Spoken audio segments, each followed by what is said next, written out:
Hello guys, good evening for today's video po. Brown out po dito po sa amin. Napakadilim. Yan si Christian sa likuran. Hindi na maklaro. Manainom niya dyan.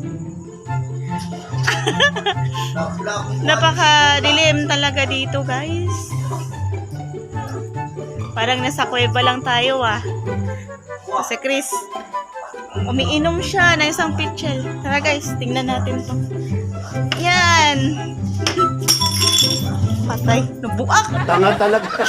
Guys, may kasalanan ako.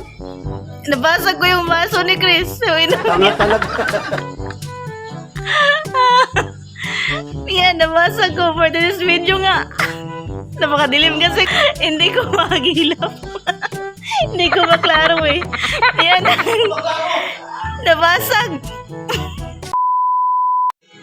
Ayan guys, hindi pa po bumabalik yung kuryente dito sa Agusan. Napakadilim po. Ayan, labas tayo dito sa terrace guys. Tingnan natin si Chris dito at saka kapatid niya. Ayan si Chris. Ayan, nagsaksak siya dyan ng electric fan with lights po. Ayan, emergency light po yan guys. Gamit po yan, solar. Napakadilim ng paligid dito sa Agusan. May sound trip pa kami dito. Buti na lang at na-charge namin yung maliit na speaker namin. Yan.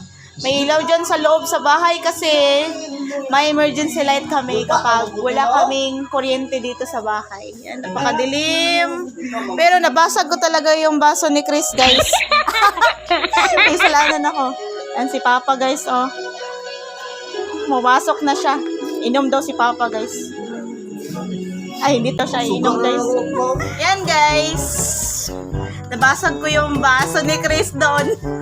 Hindi ko makita, guys. Kasi naman, napakadilim doon Hindi ko na kita yung baso. Nabasag ko. Pagpasensyanin na ako. Si Chris, hindi naman siya nagalit sa akin. Nawala naman sa kanya.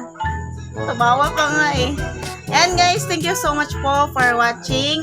Huwag niyo pong kalimutan po mag-follow. Paki-like lang din po at saka paki-share para mas marami pa tayong videos na gagawin. Thank you so much guys!